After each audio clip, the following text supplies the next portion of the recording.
Dans un passé lointain vivait un grand prophète nommé Daoud, que la paix soit sur lui.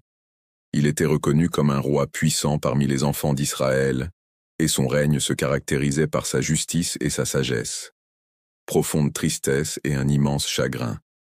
En effet, Daoud était non seulement aimé, mais aussi respecté et admiré par son peuple pour sa sagesse, sa générosité et sa bienveillance.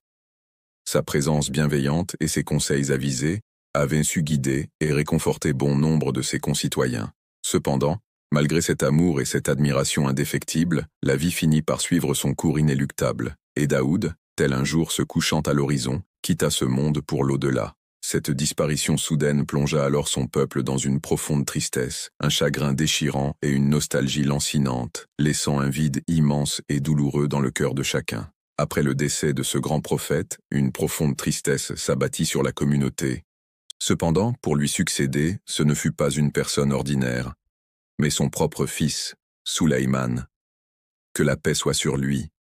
Connaissez-vous, chers frères et sœurs, la grandeur de Sulayman et de son royaume? Son règne s'étendait sur des terres immenses, surpassant tout ce qui avait été connu auparavant.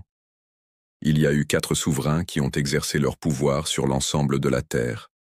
Parmi eux, 2 étaient des croyants, et les 2 autres étaient des mécréants. Sulayman faisait partie des souverains croyants.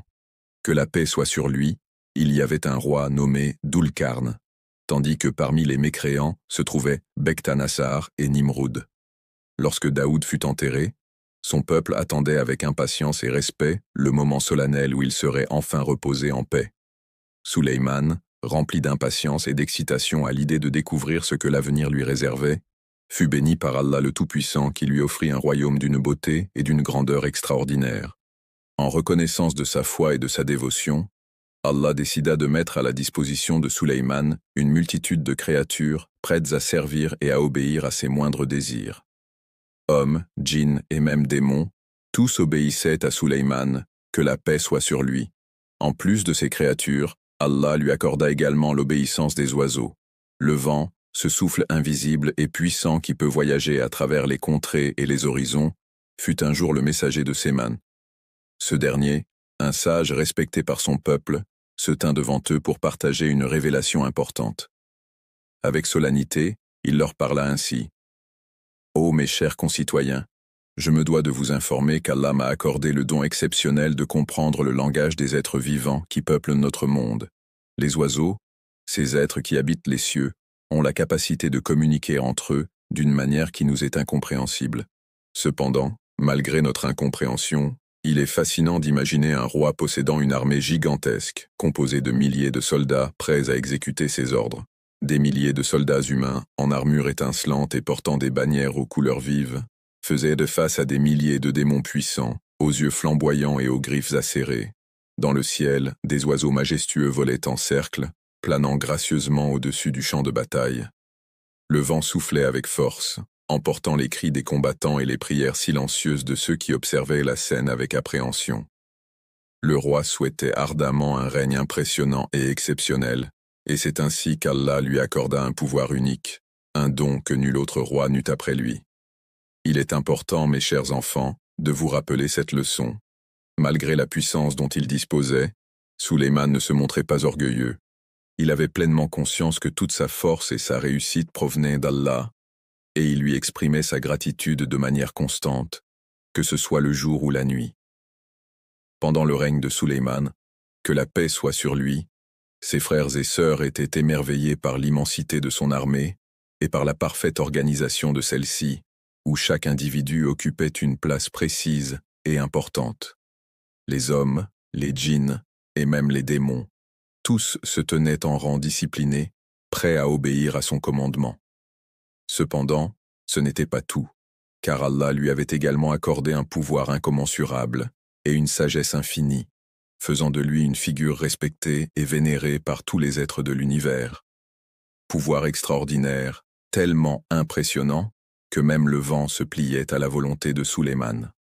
Ainsi, si Sulayman souhaitait voyager, il n'avait nullement besoin de cheval ni de tout autre moyen de locomotion terrestre.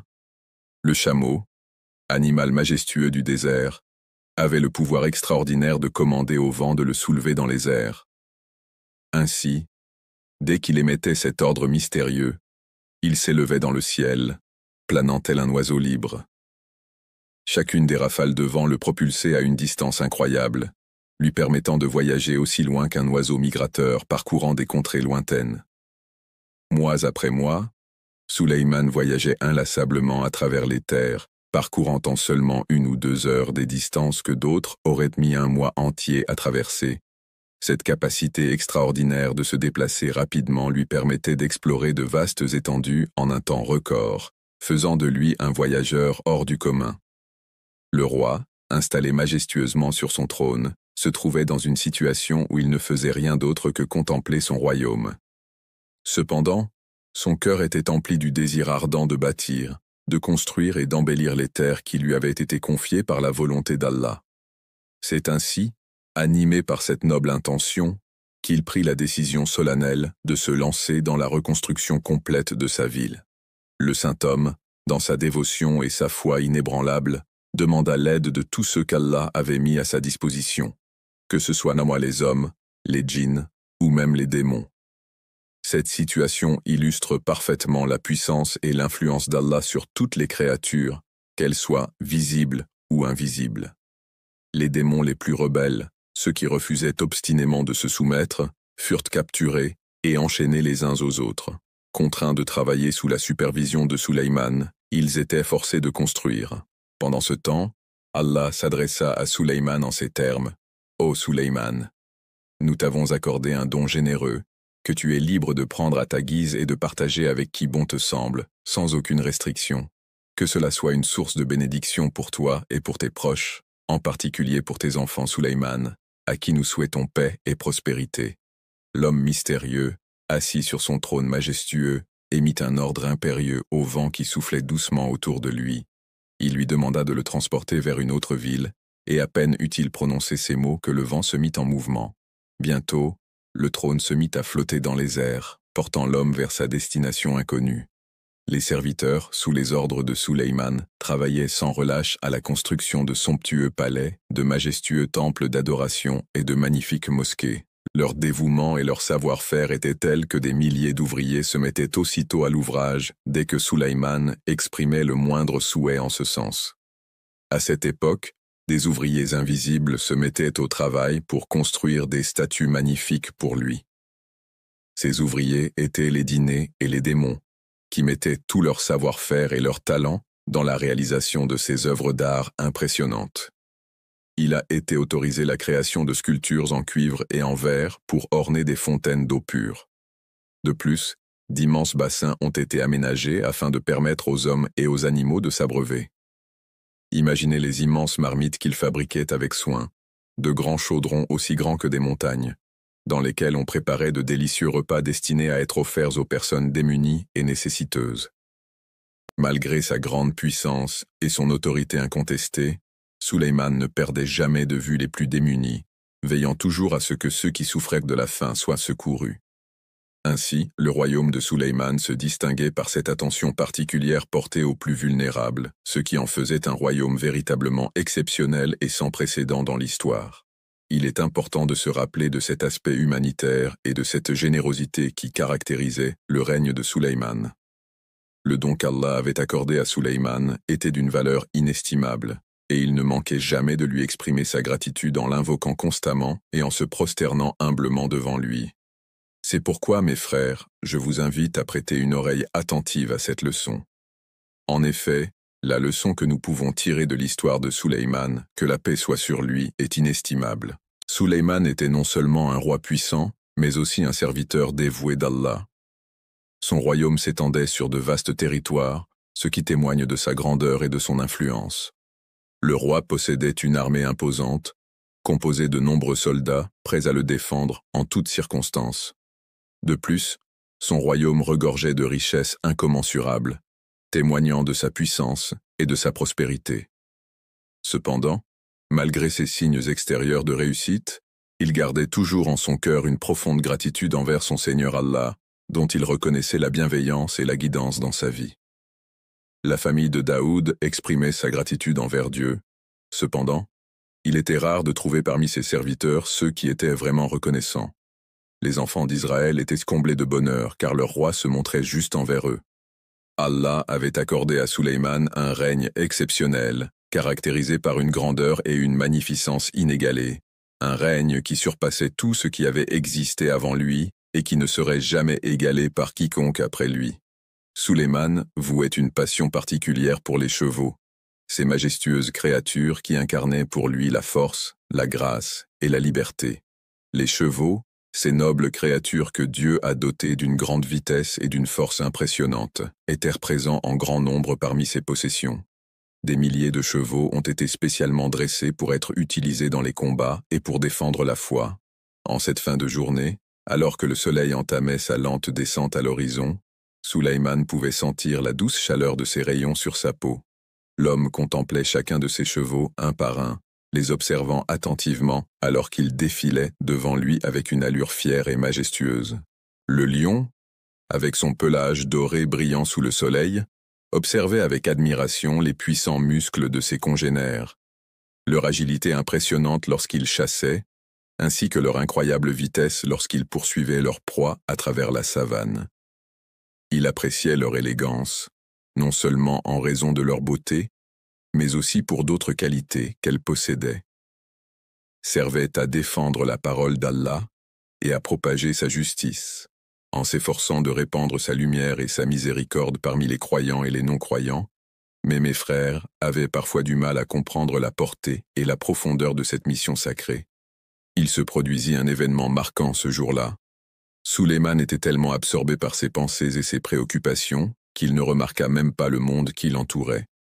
Les chevaux étaient si majestueux et impressionnants que l'homme en oublia même de réciter sa prière. L'enfant, qui avait l'habitude d'être très proche d'Allah, se laissa emporter par le temps qui passait et par la chaleur du soleil. Lorsqu'il se rendit compte de son oubli, il ressentit un serrement au cœur causé par la tristesse qui l'envahit au moment où il se coucha. Comment se fait-il qu'il se soit laissé envahir à ce point, au point que ses pensées se soient éloignées du souvenir d'Allah et qu'il ait négligé ses devoirs? Lorsqu'il se recueillit pour prier, il exprima son attachement envers les majestueux chevaux qui l'entouraient, tout en reconnaissant qu'ils avaient eu le pouvoir de le détourner de sa méditation. Je me souviens de mon Seigneur, avec une profonde dévotion et une gratitude infinie, chaque jour jusqu'à ce que le soleil, ce majestueux astre lumineux, achève sa course dans le ciel et disparaisse derrière l'horizon lointain, laissant place à la douce obscurité de la nuit étoilée. Le regret qu'il ressentait était d'une intensité incommensurable, car son amour pour Allah dépassait de loin toute autre chose dans sa vie. Il possédait une concentration hors du commun, à tel point qu'il était incapable de supporter la moindre distraction qui pourrait l'empêcher de se concentrer sur le rappel de son objectif. Le Créateur, dans sa grande sagesse et sa puissance, donna l'ordre impérieux à ses serviteurs de ramener immédiatement les chevaux qu'il désirait ardemment. Quel dessein mystérieux se cachait derrière cette demande pressante et impérieuse? Certains savants racontent que le prophète Ibrahim avait 2 frères, qu'il a sacrifiés pour obéir à Allah et en faire don comme un acte de foi et de soumission à la volonté divine. Certains affirment que, pour expier ses fautes, il distribua des pièces aux plus démunis. D'autres racontent qu'il prit le temps de leur parler doucement, de les bénir et de leur transmettre un message de réconfort et d'espoir. Il promit solennellement qu'il ne serait plus jamais une source de distraction entre lui et son Seigneur, quelles que soient les circonstances. Mes frères, je vous demande de bien retenir cette promesse. Dans le cadre de cette leçon, il est essentiel de souligner qu'il ne doit y avoir aucun élément, aussi minime soit-il, qui puisse nous distraire ou nous détourner de notre objectif principal. Ni l'or, ni l'argent, ni les chevaux, ni les plaisirs de ce monde ne doivent nous éloigner de notre relation avec Allah.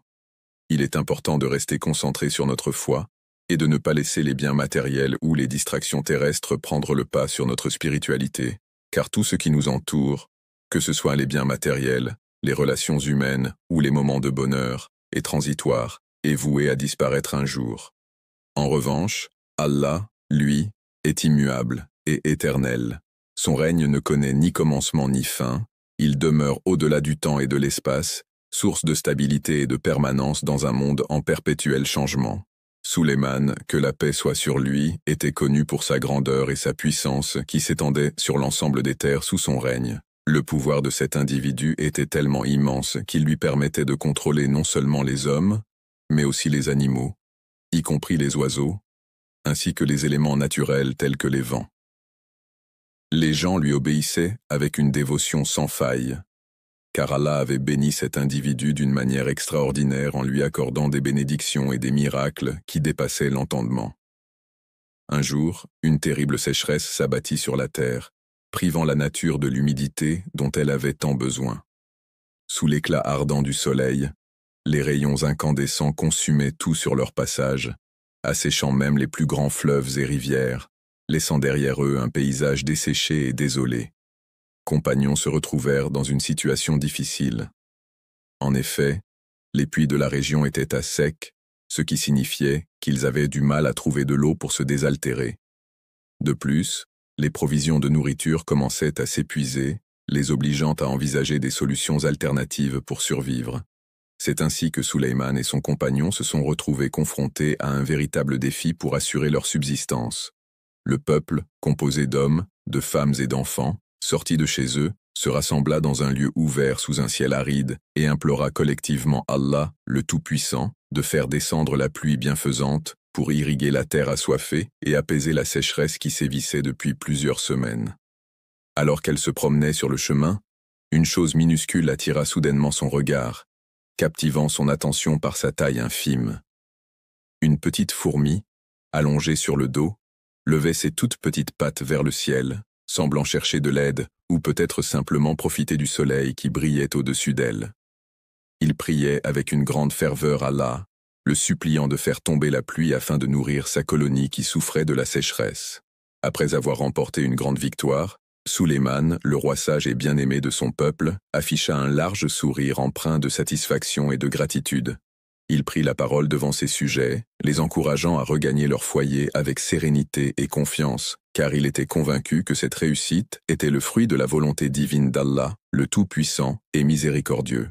Il a déjà répondu à notre demande en se montrant aussi humble qu'une simple fourmi, ce qui démontre sa grande modestie et sa disponibilité à nous aider. Le ciel commença lentement à s'assombrir, les nuages gris s'amoncelant au-dessus de nos têtes.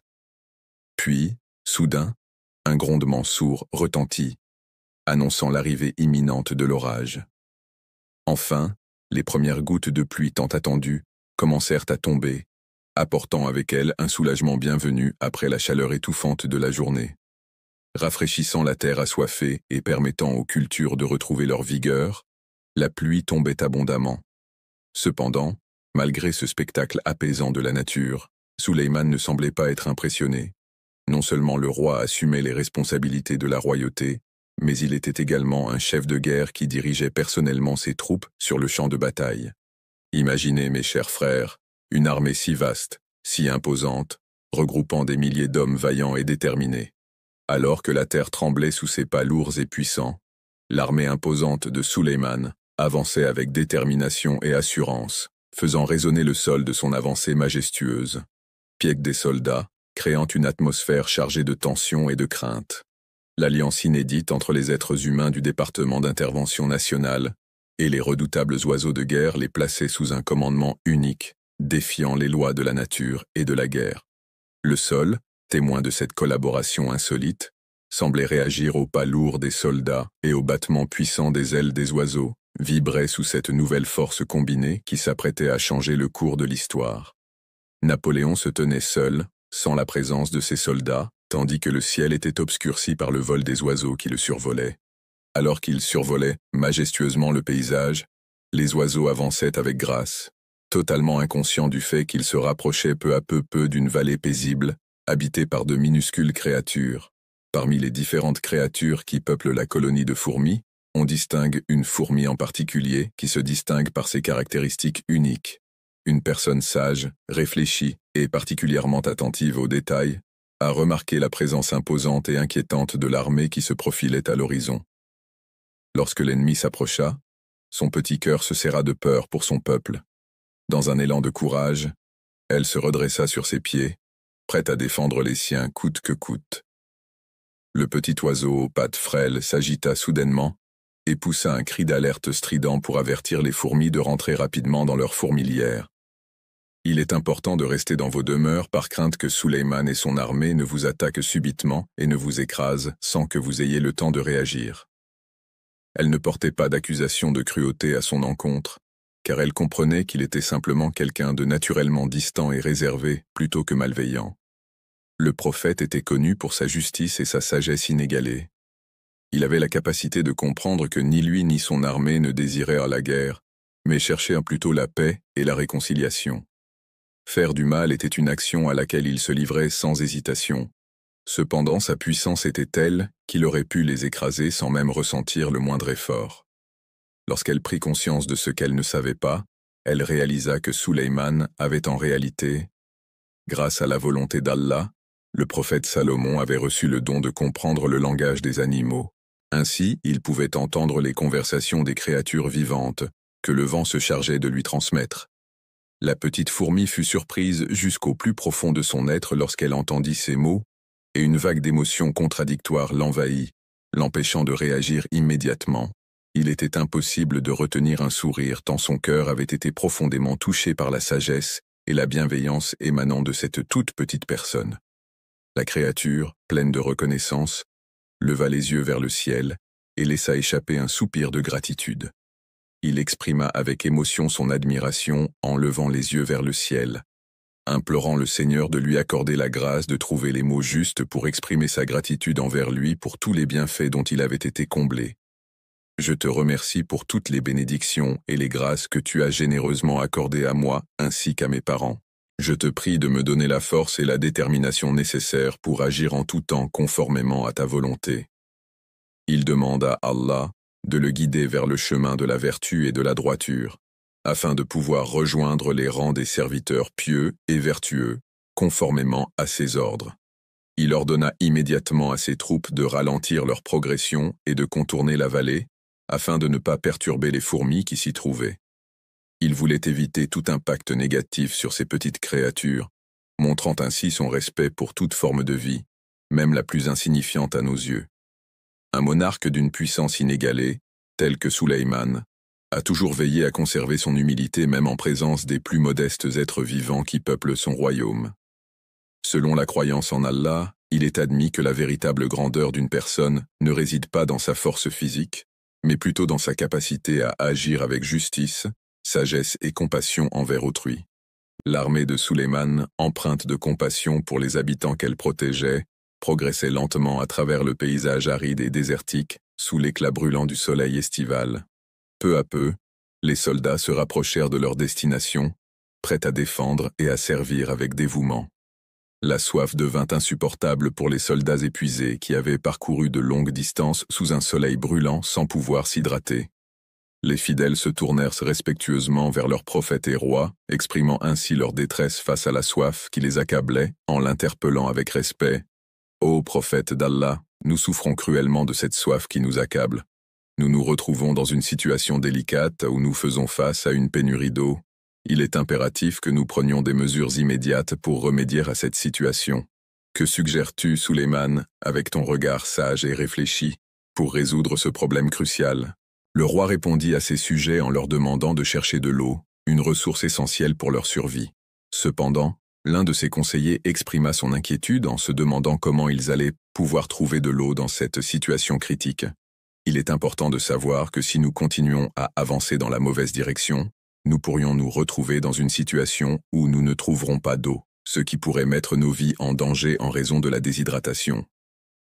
Suleyman pensa à un oiseau particulier, un compagnon fidèle qu'Allah lui avait envoyé pour le guider et le protéger dans les moments de doute et de difficulté.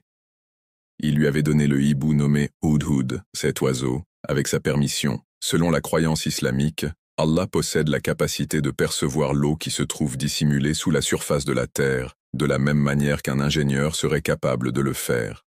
La personne qui connaît les secrets du sol, c'est-à-dire les mystères enfouis sous la surface de la terre, se retrouva dans une situation où, malgré ses appels à l'oiseau, celui-ci demeura silencieux et ne lui répondit pas. Il scruta attentivement le ciel, cherchant parmi les autres oiseaux qui volaient, mais il ne le vit pas. Les soldats cherchèrent partout, scrutant chaque recoin. Mais Sulayman restait insaisissable, semblant disparaître dans l'immensité de l'armée qui s'étendait sous leurs yeux. Son absence suscitait l'inquiétude et la perplexité parmi les soldats qui redoublaient d'efforts pour le retrouver. Le général fronça les sourcils, puis se tourna vers ses soldats pour leur demander d'une voix forte et autoritaire « Pourquoi le Hachub n'est-il pas en vue? Où se trouve-t-il donc ?» Immédiatement après avoir reçu l'ordre, les soldats se mirent activement à la recherche de l'oiseau, scrutant méticuleusement les environs dans l'espoir de le retrouver.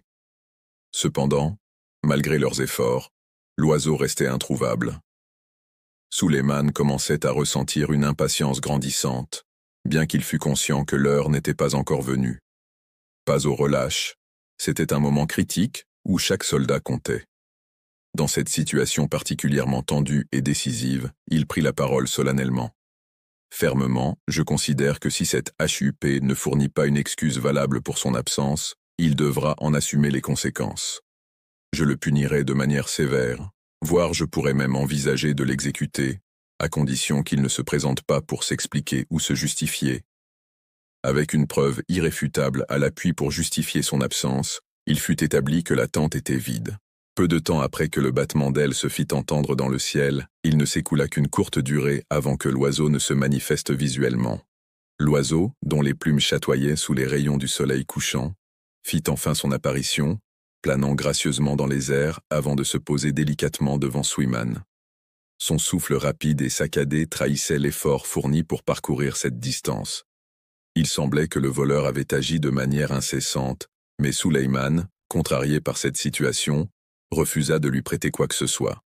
Immédiatement, avec une grande impatience, il attendait une explication. C'est alors que le HUP, curieux et attentif, leva la tête pour répondre à cette attente. Dit-il avec respect et admiration, s'adressant au prophète d'Allah, qu'il avait fait une découverte concernant le royaume de ce dernier. « Il y a une information que j'ai apprise, mais que tu n'as pas encore eu l'occasion de découvrir.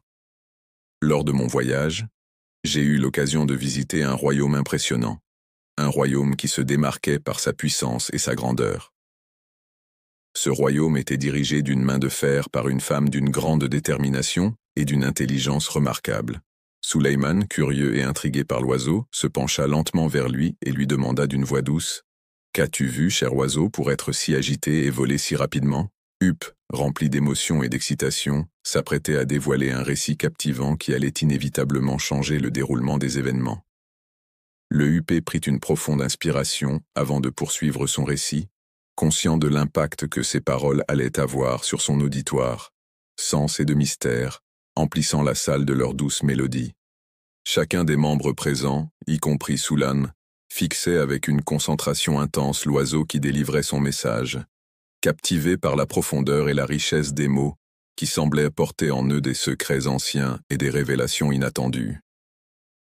Ô prophète d'Allah, je tiens à te faire part d'une découverte que j'ai récemment faite et qui m'a profondément marqué. J'ai été profondément surpris de découvrir une femme qui exerce son autorité sur un peuple puissant.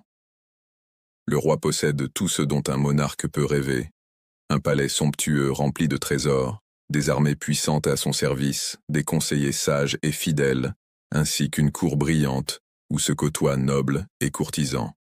Son trône, symbole de son autorité et de sa puissance, est d'une splendeur incomparable, orné de pierres précieuses et de motifs complexes, reflétant la grandeur et la magnificence de son règne. Lorsque la femme prit la tête du royaume, l'assemblée, impressionnée par cette situation inédite et exceptionnelle, retint son souffle dans un silence solennel et attentif, consciente de l'importance et de la portée de cet événement historique. À cette époque, il était assez rare de voir une femme nommée Bilkis être poursuivie par le HUP. Elle se distingue par son intelligence aiguisée, sa sagesse profonde et sa fermeté dans la prise de décision, ce qui contribue grandement à la prospérité de son royaume.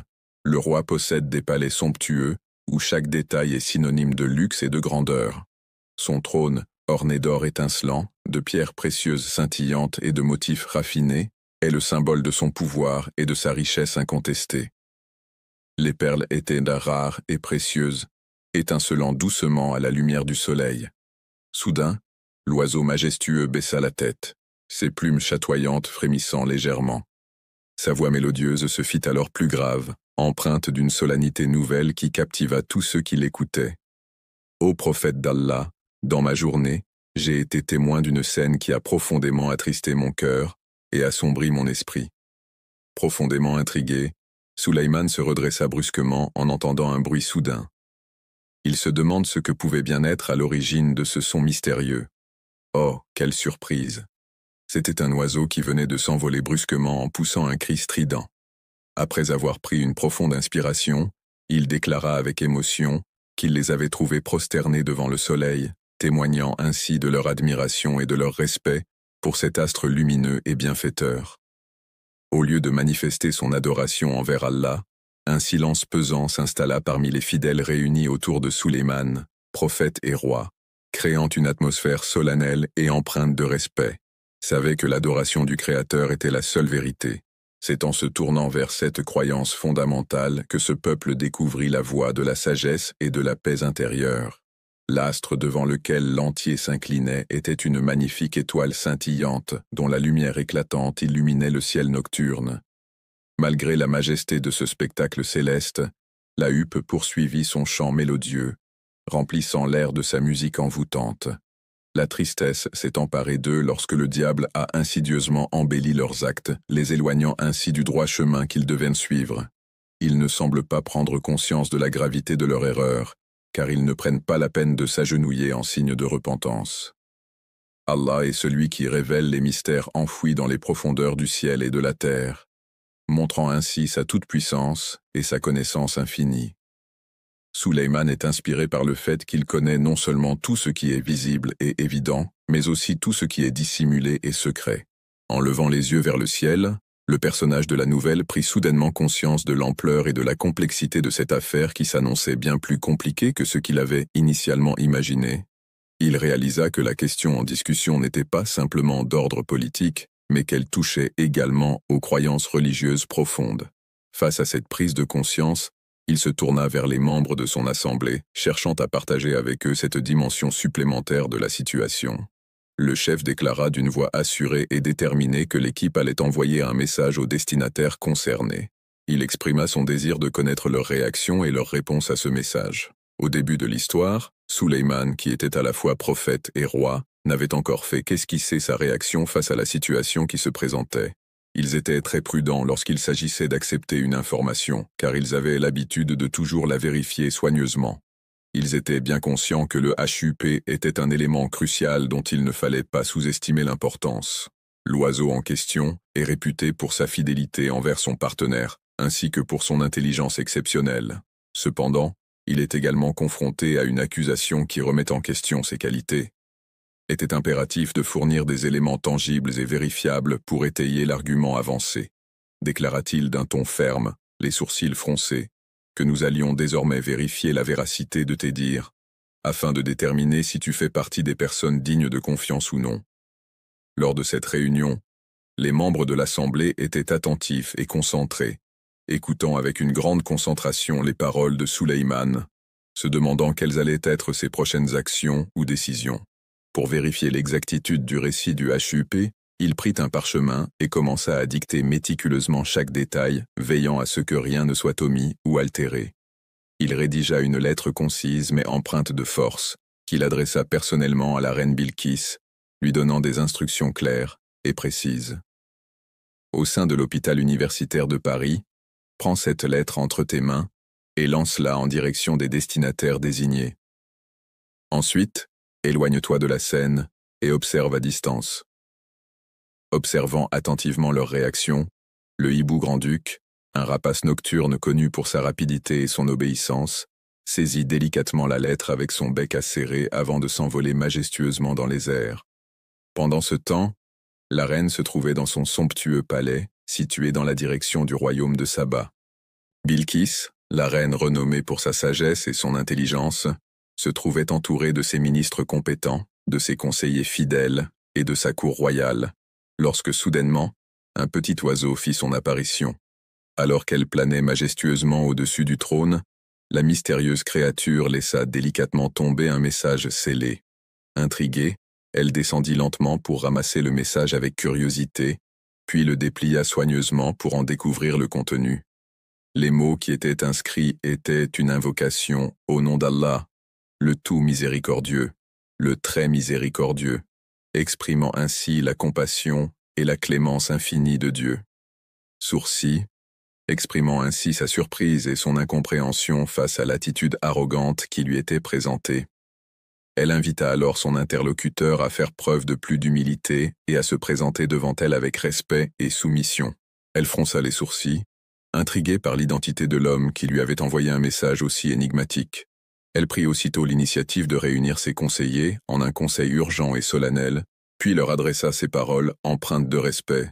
« Ô noble conseiller, je vous prie de m'accorder votre attention et vos avis éclairés.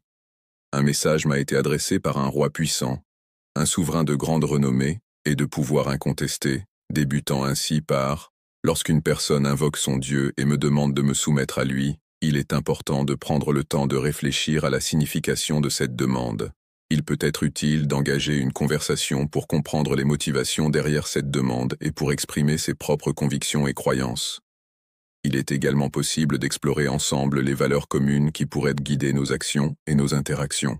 Enfin, il est essentiel de respecter les croyances et les pratiques religieuses de chacun tout en cherchant des moyens de vivre ensemble dans le respect mutuel et la compréhension. » Les ministres, qui étaient des membres importants du gouvernement et qui avaient une grande influence, firent savoir à leur chef qu'ils étaient non seulement fiers de leur force et de leur puissance, mais aussi qu'ils se sentaient bien dans leur rôle. Si tu cherches la confrontation et que tu es prêt à engager un conflit armé, sache que nous sommes prêts à faire face à cette éventualité. Cependant, il convient de souligner que Bililkis, malgré les circonstances tendues, a fait preuve de sagesse et de retenue. Elle était consciente que la guerre ne devait être envisagée qu'en dernier recours. C'est pourquoi elle prit le temps de réfléchir longuement à d'autres solutions possibles avant de prendre une décision finale. À cet instant précis, il fut déclaré par l'Assemblée que le roi en question, aussi puissant que Sulayman, n'avait pas pris l'initiative d'envoyer un message à notre intention. Sans aucune raison particulière, il serait judicieux d'envoyer à cette personne des cadeaux somptueux avant de prendre une décision. Observons sa réaction face à l'envoi d'un cortège richement chargé de biens précieux. Sulayman, malgré ses tentatives, n'a jamais réussi à corrompre le prophète, car ce dernier était connu pour sa droiture et son intégrité, et il ne se laissait pas influencer par des offres de pots de vin ou des tentatives de corruption. L'époque où l'or et les trésors ont été découverts a marqué le début d'une histoire riche en rebondissements et en aventures. Les habitants du royaume étaient pleinement conscients de la puissance incommensurable et de la sagesse exceptionnelle du roi prophète Sulayman. Cependant, ce qui les impressionna le plus fut le commencement de son règne, marqué par des décisions éclairées et des actions justes qui bénéficièrent à tous les citoyens du royaume. Le message « Bismillah Rahman Rahim » n'avait jamais été utilisé au début d'une lettre par aucun roi auparavant. Ainsi, cette ouverture révélait clairement que le message en question ne pouvait en aucun cas être considéré comme banal ou habituel, mais plutôt comme quelque chose d'exceptionnel ou de particulier. Bilkis continua d'écouter attentivement les paroles émanant de cet homme qui prétendait transmettre les messages d'un Dieu unique et tout-puissant. Il me demande de ne pas prendre une position supérieure à la sienne et de me montrer soumis à son autorité. Dieu, je vous recommande de prodiguer vos conseils à ces ministres qui exercent le pouvoir et qui sont habitués à prendre des décisions importantes pour la société. Face aux menaces de guerre et aux défis des conquêtes, notre peuple, empreint de confiance en ses capacités, affirma avec détermination sa force et sa résilience. Si tu cherches la confrontation et que tu veux engager un combat, sache que nous sommes prêts à faire face à cette guerre. Cependant, il est important de mentionner que Bilkis, elle n'était pas seulement une reine puissante, mais elle était également reconnue pour sa sagesse inégalée. Elle comprenait profondément que les guerres n'apportaient que destruction et souffrance, et c'est pourquoi elle cherchait toujours des solutions pacifiques aux conflits. Elle répondit que les rois apportent avec eux non seulement la richesse et la prospérité, mais aussi la ruine et la souffrance lorsqu'ils entrent. Dans une cité, une force destructrice sévit, causant des ravages et humiliant les habitants les plus respectés et honorables de la communauté. Elle ne souhaite pas entraîner son peuple dans un conflit armé qui n'apporterait rien de bénéfique. Après mûre réflexion, elle prit un moment pour peser le pour et le contre, puis prit la parole solennellement.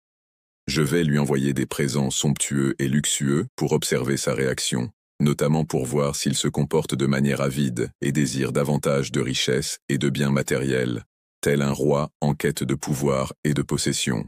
Le Dieu de la richesse acceptera nos offrandes avec bienveillance, ce qui nous permettra d'échapper à son courroux. Cependant, si nos offrandes ne sont pas à la hauteur de ses attentes, nous risquons de subir les conséquences de sa colère. Si cet individu est réellement un envoyé de Dieu, il refusera la proposition qui lui a été faite et agira en conséquence de sa mission divine. Le cortège était impressionnant, avec une multitude de trésors composés d'or étincelant, de pierres précieuses scintillantes et d'étoffes luxueuses et colorées. Peu de messagers furent choisis avec soin pour être envoyés en direction de Sulayman, chargé de transporter les précieuses richesses qui lui étaient destinées. Espérant apaiser ses intentions, le prophète roi lui adressa des paroles empreintes de sagesse et de bienveillance. Cet homme n'était pas quelqu'un dont on pouvait facilement obtenir les faveurs en lui offrant de l'or, ce qui donnait une tournure inattendue à l'histoire. Une tournure décisive des trésors précieux, tels que des cadeaux somptueux dignes d'un roi, a été observée. Le roi va recevoir non seulement de l'or et des bijoux en cadeau, mais également d'autres présents. Je souhaite également envoyer des objets et des artefacts qui illustrent la grandeur et la richesse de mon royaume. Dans le but de lui faire prendre conscience de notre force et de notre détermination, j'aimerais observer sa réaction face à notre situation. Face à ces présents, un roi intéressé uniquement par les biens matériels les acceptera avec empressement et avidité, sans se soucier de la valeur sentimentale ou symbolique qu'ils pourraient représenter. Il est possible que la personne accepte les biens proposés. Cependant, si elle est réellement un homme de Dieu, elle les refusera, démontrant ainsi son désintéressement matériel et sa priorité pour les valeurs spirituelles. Elle décida de révéler ses intentions et, par conséquent, elle donna l'ordre à ses serviteurs de mettre en place un cortège royal richement orné. Des cadeaux sophistiqués et uniques, tels que de l'or précieux et des tissus luxueux, ont été offerts. Les messagers portaient avec eux des pierres précieuses étincelantes, telles que des diamants, des rubis et des émeraudes, ainsi que des objets précieux tels que des bijoux en or et en argent, qui étaient le symbole éclatant de leur richesse et de leur pouvoir. Des émissaires furent choisis avec soin par le roi pour porter ces trésors les plus précieux, dans l'espoir que Sulayman, le grand sultan, les accueillerait favorablement et en reconnaîtrait la valeur. Lorsque les messagers arrivèrent, la réception de cette lettre allait jouer un rôle crucial, en révélant la véritable essence de l'homme qui en était l'auteur. Devant Sulayman, les personnes présentes se tenaient immobiles, attendant ses instructions avec une certaine appréhension. Sulayman, quant à lui, les observait attentivement, prenant le temps d'analyser chaque détail de la scène. Il affichait un calme apparent, mais ceux qui le connaissaient bien pouvaient déceler une lueur d'intensité dans son regard, signe qu'il était pleinement conscient de l'importance de la situation. C'était une pratique courante à l'époque où les rois et les reines cherchaient à consolider leur pouvoir en s'entourant de fidèles. Ainsi, offrir des cadeaux ou des faveurs à ceux qui pouvaient leur être utiles était une stratégie politique fréquemment utilisée pour gagner leur loyauté et leur soutien. L'homme avait accumulé de nombreux trésors au fil des années, cependant, il était conscient que sa sagesse était un don de Dieu. Lorsqu'il les accueillit, l'homme de grande taille ne montra aucune surprise sur son visage, mais il ne laissa pas transparaître la moindre impression face à leur présence. Lorsque Sulayman vit la richesse et la splendeur des cadeaux qui lui étaient offerts, il prit le temps de réfléchir à sa réponse avant de s'adresser à ses. Je vous prie de transmettre à votre souveraine que les richesses dont vous parlez ne suscitent aucun intérêt de ma part. Ce qui me préoccupe avant tout, c'est l'obéissance et la soumission à la volonté divine. L'acceptation de la vérité est un processus complexe qui nécessite une réelle volonté de savoir et de comprendre. Je suis d'avis qu'il serait préférable qu'elle vienne en personne, accompagnée de son entourage. Cette suggestion peut être interprétée comme une invitation, cependant, il avait également en tête de réaliser un test pour évaluer la réaction de Bilkis, préférant ainsi observer sa réponse plutôt que de recevoir un cadeau. La reine se tenait prête à accueillir la vérité, à se soumettre entièrement à la volonté de Dieu et à approfondir sa compréhension des enseignements divins. Après avoir constaté qu'il se démarquait des autres rois par sa générosité et sa bienveillance envers son peuple, les messagers décidèrent de retourner auprès de la reine pour lui faire part de leurs observations. Lorsque Bilkis prit contact avec elle pour lui communiquer la réponse de Sulayman, il était évident pour elle, dès les premiers mots échangés, que la situation était sérieuse et importante. La situation dans laquelle il se trouvait n'était pas ordinaire du tout. En effet, cette rencontre particulière allait jouer un rôle déterminant dans l'issue des événements à venir. Un jour, la reine Balis prit la décision d'envoyer une grande et importante délégation à Sulayman, le roi voisin, afin de renforcer les liens diplomatiques entre leurs deux royaumes. Elle envoya un magnifique cadeau composé de trésors en or, de bijoux étincelants et de perles précieuses. Elle collectionnait avec passion toutes sortes de pierres précieuses, fascinée par leur éclat et leur capacité à émerveiller les yeux de quiconque les contemplait. Il espérait ardemment que son interlocuteur accepterait les trésors qu'il lui proposait, se demandant toutefois pourquoi cette question lui venait à l'esprit. Si Sulayman acceptait cette situation, cela sous-entendrait qu'il ne possédait pas le statut de prophète, mais qu'il était simplement une personne ordinaire. Un roi, malgré sa position de pouvoir et d'autorité, reste un être humain sujet aux mêmes faiblesses que n'importe qui d'autre. Il est donc susceptible d'être influencé et manipulé par des offrandes matérielles telles que l'argent et les cadeaux, tout comme n'importe quel individu, qu'il était conscient de sa propre valeur et qu'il n'avait pas besoin de dépendre des présents des autres monarques pour affirmer sa puissance et sa grandeur. Il était considéré comme un prophète, ce qui signifie qu'il était perçu comme un messager de Dieu, chargé de transmettre des enseignements divins. En conséquence, il était attendu qu'elle lui témoigne du respect et qu'elle modifie ses pensées et ses sentiments à son égard. Ainsi, elle a dépêché son messager, un individu de confiance, en lui confiant la totalité du trésor à transporter. Il lui a expliqué en détail comment se rendre chez Sulayman, en lui indiquant le chemin à suivre et en lui précisant à quel endroit exactement il devait se rendre. De plus, il lui a remis le cadeau en lui expliquant l'importance de ce geste et en lui donnant des indications sur la manière de le remettre à Sulayman. S'il accepte l'offre qui lui est faite, il sera considéré comme un roi, symbole de pouvoir et d'autorité. En revanche, s'il décide de la refuser, cela pourrait indiquer qu'il possède des valeurs ou des principes qui vont à l'encontre de ce statut royal, le plaçant dans une position différente. Le prophète de Dieu, Mohammed, est réellement parti en tant que messager divin, accompagné d'une grande caravane remplie de ses fidèles compagnons. Une caravane chargée de richesses et de marchandises précieuses a pris la direction du palais de Sulayman au moment où ils sont arrivés. Un messager vêtu d'une tunique blanche ornée de broderies dorées franchit majestueusement les portes du somptueux palais de Salomon, roi de renom. Respectueusement, il s'inclina devant le monarque, déployant tout son savoir-vivre et sa courtoisie. Puis, d'une voix empreinte de solennité, il annonça « Ô grand roi Salomon, je suis porteur d'un message important qui m'a été confié avec soin, venant de la part. Ce cadeau t'est envoyé par la reine Balis, qui est connue pour sa générosité et sa bienveillance envers son peuple. Sulayman, un homme reconnu pour sa sagesse et sa justice, a joué un rôle important dans la transmission de ce présent. Dès qu'il posa les yeux sur la scène qui se déroulait devant lui, il comprit instantanément la gravité de la situation. Il eut conscience que les événements en cours n'étaient en aucun cas anodins, mais qu'ils revêtaient une importance capitale. Le cadeau était en réalité une tentative pour l'acheter, dans le but d'empêcher la personne de poursuivre sa mission avec succès. Le prophète se leva brusquement, son visage marqué par la colère, et s'adressa à ses interlocuteurs en ces termes. « Pourquoi m'envoyez-vous ce cadeau? Pensez-vous vraiment que l'argent et les trésors, par leur pouvoir d'influence sur les individus, peuvent parfois sembler attirants? Cependant, il est important de se rappeler que les biens matériels ne sont pas aussi précieux que les dons que Dieu nous a accordés. En effet, la richesse spirituelle, la santé, l'amour et la paix intérieure sont des trésors bien plus précieux et durables que toute richesse matérielle. J'ai la chance de posséder un vaste royaume, mais en réalité, la grandeur de mes terres et de mon pouvoir n'est rien en comparaison de ce que Dieu m'a généreusement accordé. Vous semblez éprouver de la joie à l'idée de m'offrir des cadeaux. Cependant, il est important de noter que ces présents ne modifieront en rien la situation actuelle. Sulayman, le puissant chef militaire, donna l'ordre formel à ses soldats de renvoyer le messager, ainsi que la caravane chargée de précieux cadeaux. Il leur exprima clairement qu'ils devaient rebrousser chemin et retourner d'où ils venaient.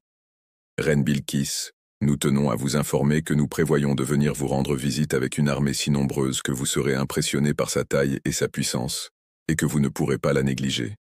Si elle ne peut pas combattre, elle sera confrontée à la décision de se soumettre à la situation ou de trouver une autre alternative pour la résoudre. Il vaut mieux dire la vérité, même si cela peut être difficile, que de continuer à se tromper et à vivre dans le mensonge. C'est comme si on préférait rester immobile alors que la caravane de la reine avance. On risque alors d'être laissé derrière sans possibilité de rattraper le groupe. Bilkis, la reine de Saba, se rendait vers Sulayman, accompagnée de son armée imposante, attirant ainsi le regard curieux et admiratif des gens qui croisaient sa caravane. L'empereur, accompagné de sa grande armée disciplinée et de ses richesses incommensurables, se trouvait dans une situation telle qu'il lui était impossible d'apercevoir la limite de son pouvoir et de ses possessions.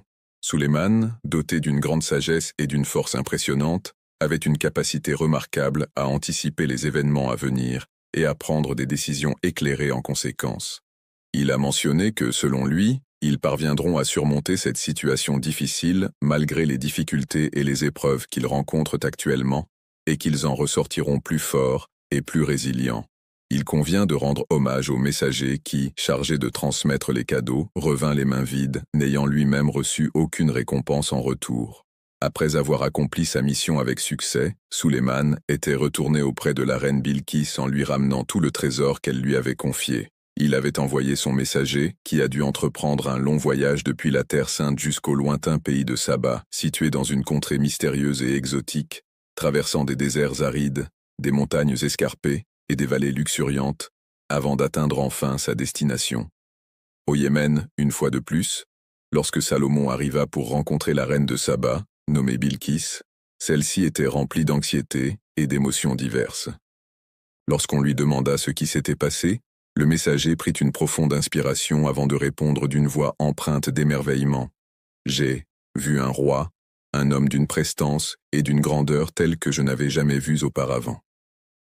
Tout au long de ma vie, j'ai eu l'occasion d'observer une multitude de choses diverses et variées, allant des paysages les plus époustouflants aux créatures les plus étranges. Cependant, parmi toutes ces expériences, il y a une image qui reste gravée dans ma mémoire, celle d'une armée imposante, puissante et invincible, dont la force et la détermination semblaient inébranlables. Les oiseaux, qu'ils soient petits passereaux ou majestueux rapaces, se plient docilement à ses ordres, exécutant avec précision les moindres gestes de leur maître. De même, les daims élégants et les démons redoutables se soumettent sans hésitation à son autorité, reconnaissant en lui leur maître incontesté. Il était clair qu'il avait décliné votre cadeau, ne le prenant pas. Bilkis était remplie de colère et de choc face à la situation. Sans perdre un instant, elle prit son téléphone et appela immédiatement ses conseillers pour discuter de la situation et trouver une solution. Pour prendre le temps de réfléchir à la situation actuelle et déterminer les actions à entreprendre, il est important de bien comprendre ce qui s'est déroulé précédemment. Elle posa la question en demandant quelles étaient les actions spécifiques que l'un des conseillers devait entreprendre. Il répondit que, dans cette situation, il était impératif d'agir de manière collective et unie. Il souligna l'importance de la collaboration de tous les rois de Saba pour atteindre cet objectif commun.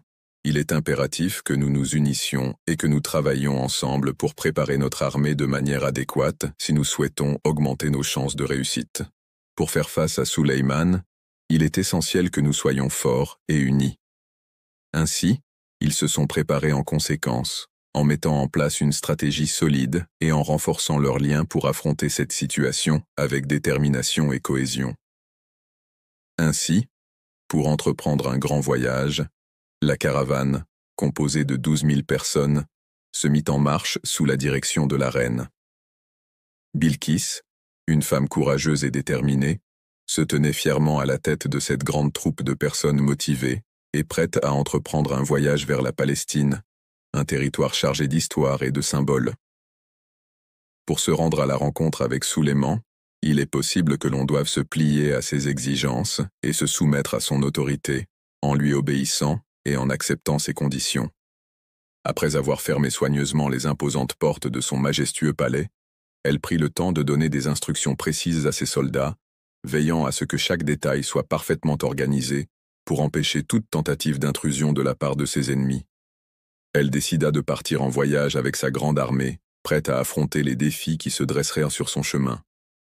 Cependant, Sulayman, qui était déjà informé de ses projets, se préparait en conséquence pour faire face à cette nouvelle situation. Chaque jour, sans exception, il avait une connaissance précise de sa position dans l'univers, car il croyait en une force supérieure qui guidait chacun de ses pas. Dieu. Troupes et leur dispensait des enseignements précieux sur la région de Palestine, alors qu'ils avançaient vers cette destination. Le roi réunit ses généraux et ses conseillers dans la salle du trône, leur adressant un regard scrutateur. Puis, d'une voix solennelle, il leur pose la question suivante. Parmi vous tous, qui serait en mesure de m'apporter le trône et de garantir ma légitimité en tant que souverain? Il est important de prendre en compte les actions et les décisions prises par Bilkis avant son arrivée ici, car cela peut avoir un impact sur la situation actuelle. Qui serait en mesure de fournir ces informations? Lors de cette situation délicate, il posa sa question avec une grande sagesse et prévoyance, conscient que la reine était sur le point de prendre une décision importante. Il voulait que quelqu'un accomplisse une grande tâche avant son arrivée, afin de pouvoir lui rendre hommage pour son pouvoir et son influence. Un Ifrit, créature mythique issue des contes orientaux, doté d'une force et d'un pouvoir surnaturel, se leva majestueusement, imposant sa présence parmi les êtres qui l'entouraient. Je répondis que je pouvais vous apporter son trône avant que vous ne cligniez des yeux. L'histoire se poursuit, regorgeant de sagesse et de mystère, présentant au protagoniste un défi complexe et intrigant à relever. Sulayman, le puissant roi, ordonne à ses fidèles serviteurs dévoués ainsi qu'à ses courageux généraux expérimentés de faire venir un redoutable djinn, une créature surnaturelle dotée de pouvoirs extraordinaires. Appelé Mard, qui était reconnu comme l'un des génies les plus puissants, s'avança vers Sulayman et lui adressa la parole. « Ô prophète de Dieu, je me tiens devant toi, humble serviteur, prêt à t'offrir le trône de la reine Bilkis, avant même que tu ne l'aies demandé. Il est temps que tu te lèves de ton siège, car tu es resté assis depuis le matin, juste après l'aube.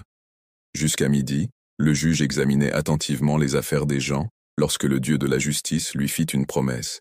Est-il possible que tu aies le temps de réaliser cette tâche avant la fin de ta réunion? Il s'agit d'un autre daim, nommé Ifrit.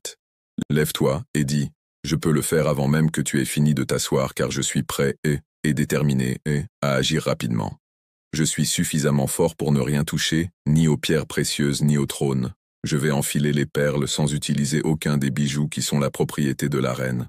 Cependant, Sulayman ne souhaitait pas patienter jusqu'à ce moment-là, car il n'était pas du tout intéressé par cette perspective. Face à ce délai impératif, il était en quête d'une solution plus rapide. C'est alors qu'un homme sage, parmi ses connaissances, lui vint en aide. Le roi avait nommé Asif ibn Barkia comme l'un de ses plus proches conseillers en raison de sa grande vertu et de sa sagesse incontestée. L'homme qui connaissait le nom suprême de Dieu se leva de sa chaise. Cette chaise était située à côté de Sulayman, le roi. L'homme s'adressa au prophète de Dieu en lui proposant de lui apporter le trône avant qu'il ne le demande. Prends le temps de ne pas cligner des yeux et de fixer l'horizon. Veille à maintenir tes yeux ouverts. Et veille à ce que tes yeux restent ouverts en permanence, sans les fermer artificiellement, jusqu'à ce qu'ils se referment naturellement lorsque tu décideras de les rouvrir. Lorsque tu arriveras devant le trône majestueux de la reine, tu seras ébloui par sa splendeur et sa grandeur. Sulayman, impressionné par la vision qui s'offrait à lui, décida alors de fermer les yeux pour mieux savourer cet instant solennel. Pendant ce moment crucial, Asif se mit à invoquer Dieu avec une profonde dévotion, utilisant son nom le plus sacré, dans l'espoir d'obtenir une réponse à sa prière. Lorsque Sulayman rouvrit doucement les yeux, il put contempler avec émerveillement le trône majestueux de la reine Bilkis, qui se dressait devant lui dans toute sa splendeur et sa perfection. En un instant, sans même qu'il ait eu le temps de réaliser ce qui se passait, il se retrouva placé devant lui, dans une position telle qu'il semblait n'avoir jamais quitté son siège. Sulayman, rempli d'émerveillement face à cette immense bénédiction qu'il vient de recevoir, s'exclame avec gratitude, « C'est réellement un bienfait, extraordinaire que je ne saurais assez apprécier. La bénédiction de mon Seigneur est une source de grande joie et de reconnaissance pour moi. Cette bénédiction témoigne de la puissance et de la générosité de mon Seigneur, qui veille sur moi et m'accorde ses bienfaits. L'homme reconnut la grandeur de Dieu à travers sa générosité et exprima sa gratitude envers les dons que Dieu lui avait accordés. Bien plus imposant que toutes ces choses réunies, cet obstacle me confronte à une série de défis visant à déterminer si je suis capable de lui faire face. Être reconnaissant, que ce soit envers Dieu ou envers autrui, revient à exprimer sa gratitude et à reconnaître les bienfaits reçus. En remerciant Dieu, on peut aussi se considérer comme se remerciant soi-même, car c'est en reconnaissant les bénédictions reçues que l'on nourrit sa propre gratitude et son bien-être intérieur. Celui qui se trouve dans le besoin doit savoir que mon Seigneur est extrêmement riche et possède des ressources illimitées pour aider ceux qui en ont besoin. Le prophète Salomon, rempli de gratitude envers Dieu pour ce miracle extraordinaire qu'il venait de vivre, s'inclina humblement pour exprimer sa reconnaissance. En face de lui, il exprime sa gratitude envers Dieu pour cette bénédiction immense qu'il considère comme une continuité de l'histoire. Montrer la grandeur de Sulayman, ce roi légendaire connu pour sa sagesse et sa puissance inégalée, ainsi que la puissance de Dieu qui lui a accordé des dons exceptionnels pour accomplir des exploits extraordinaires. Après une journée entière suivie d'une nuit complète, il est possible d'observer des choses qui dépassent l'imagination de quiconque. La reine Bilqis entreprit un voyage majestueux en compagnie de sa grande caravane, composée de tous ses rois et de ses chefs. Ils arrivèrent presque à la frontière de la Palestine, mais Sulayman avait déjà parcouru une grande distance à travers des paysages variés et rencontré diverses personnes avant d'atteindre ce point précis de leur voyage. Le trône de la reine Bilqis a été transporté en Palestine avant même qu'elle n'ait eu l'opportunité de s'y rendre en personne. Ce qui était considéré comme étant hors de portée de tous avait été déplacé, défiant ainsi toutes les attentes et croyances préétablies. Serviteur de préparer une réception somptueuse pour accueillir la reine Bilqis. Les ministres ont décidé de modifier l'apparence du trône afin de vérifier si la reine remarquerait ce changement lors de sa prochaine visite au palais. Elle était renommée pour sa grande intelligence, ce qui faisait d'elle une souveraine respectée et admirée par tous ceux qui la connaissaient. Ainsi, lorsqu'elle décida d'abdiquer de son trône, elle s'adressa à son peuple pour leur annoncer sa décision avec sagesse et bienveillance. Lorsque Bilqis a décidé de modifier les couleurs, les formes et certains détails du trône, elle a apporté des changements significatifs pour le rendre plus à son goût. Elle a choisi des teintes plus vives et des motifs plus complexes, ajoutant des ornements et des finitions sophistiquées pour refléter son style personnel. Arriva enfin à la Palestine avec sa grande caravane. À son arrivée, Sulayman ne la reçut pas immédiatement. Au contraire, il décida de différer cet accueil pour une raison encore inconnue. Lorsque la reine arriva au palais, ses ministres se précipitèrent pour l'accueillir avec respect et solennité. Ils l'escortèrent majestueusement à travers les couloirs ornés de tapis luxueux jusqu'à la salle du trône où ils lui firent l'honneur de lui présenter le siège royal. C'est à ce moment-là qu'elle fit son entrée et découvrit le trône qui lui était destiné. Elle le regarda avec étonnement, se demandant si c'était bien son trône qu'elle avait devant les yeux. Elle compara attentivement ce qu'elle voyait à l'image mentale qu'elle avait de son trône, cherchant des similitudes et des différences pour confirmer son identification. Cependant, il existait des différences notables entre les deux situations. D'une part, elle n'était pas entièrement convaincue de sa légitimité, et d'autre part, elle avait conscience que sa position sur le trône était précaire. La reine possédait un trône unique et avait pris soin de laisser des gardes pour le protéger. Cependant, le trône que nous observions ici semblait presque identique à celui qu'elle possédait. Elle se retrouva dans une situation délicate, où elle devait décider si elle devait révéler que l'objet en question lui appartenait. En effet, elle pesait le pour et le contre, car si elle reconnaissait que c'était le sien, cela pourrait avoir des conséquences inattendues. Hypothétiquement, si elle répondait par la négative, cela pourrait potentiellement être interprété comme un signe de dissimulation de sa part, suggérant ainsi un manque de transparence de sa part. Étant une personne observatrice et attentive aux détails, elle prit la décision de garder le silence dans cette situation particulière. Les ministres de Sulayman se sont approchés de lui avec respect et ont posé la question de manière directe et franche. Est-ce là le trône qui t'est destiné, ô souverain? Et avec une grande sagesse, Bilkis prit la parole et expliqua que son point de vue était similaire à celui de son interlocuteur, mais comportait quelques nuances et subtilités qui méritaient d'être prises en considération. La différence entre les deux options n'a pas été clairement établie par elle, car elle n'a ni confirmé ni nié. Cependant, elle a répondu de manière astucieuse, ce qui laisse entrevoir sa position sans la dévoiler explicitement. Grâce à leur prudence et à leur sagesse, les ministres prirent le temps d'analyser la situation avec attention avant de rapporter la réponse à Suleiman. Il afficha un large sourire sur son visage, tout en se complimentant intérieurement sur son esprit brillant et ingénieux. Malgré sa grande intelligence et sa connaissance approfondie, elle n'a jamais adhéré à la croyance en Dieu. Dotée de toute cette sagesse accumulée au fil des années, malgré cela, elle demeurait aveugle face à la vérité que Suleiman avait enfin saisie. Il est fréquent que certaines personnes aient du mal à saisir pleinement la véritable signification des paroles, même celles qui sont les plus proches d'eux. Saget ne parvient pas à voir la lumière de la foi, ce qui lui renvoie le souvenir que la foi n'est pas simplement une question de perception visuelle, mais plutôt une conviction profonde et intérieure qui guide ses actions et ses croyances. Il n'est pas toujours aisé d'atteindre cet objectif, même pour les individus les plus brillants. C'est ainsi que se conclut cette quête, parfois semée d'embûches et de défis à surmonter. Il s'agit d'un passage de l'histoire où la reine Bilkis a dû faire preuve de son intelligence et de sa perspicacité pour résoudre une situation délicate. C'était un moment crucial où ses compétences et sa sagesse ont été mises à l'épreuve. Il est important de se rappeler que, même si Bilkis possède une immense sagesse, la foi demeure plus essentielle que la seule sagesse humaine. Elle restait fortement influencée par l'environnement dans lequel elle évoluait, ainsi que par les traditions qui régissaient sa vie, malgré le fait qu'elle ait acquis une grande renommée. La reine était profondément attachée à sa foi, qu'elle avait héritée de ses ancêtres, et qui était intimement liée à la culture et aux traditions de son peuple. C'était une personne qui vouait un culte à d'autres divinités en plus de Dieu, et elle était née au sein d'une communauté qui ne croyait pas en lui. Une barrière autour de lui qui l'isolait du reste du monde, l'empêchant ainsi de voir la vérité clairement. Suleiman avait néanmoins réussi à construire quelque chose de solide. La princesse arriva au Grand Palais, un majestueux édifice aux colonnes imposantes et aux jardins luxuriants qui avait été spécialement préparé pour la recevoir. Cependant, malgré toute la magnificence qui l'entourait, elle savait au fond d'elle-même que son cœur n'était pas encore prêt à s'ouvrir aux autres.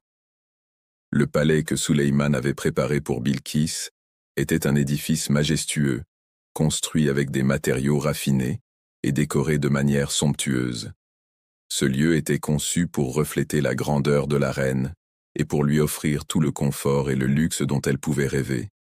Il est tout à fait remarquable de constater la construction de bâtiments faits entièrement de verre incrusté de pierres précieuses scintillantes et de métaux précieux étincelants.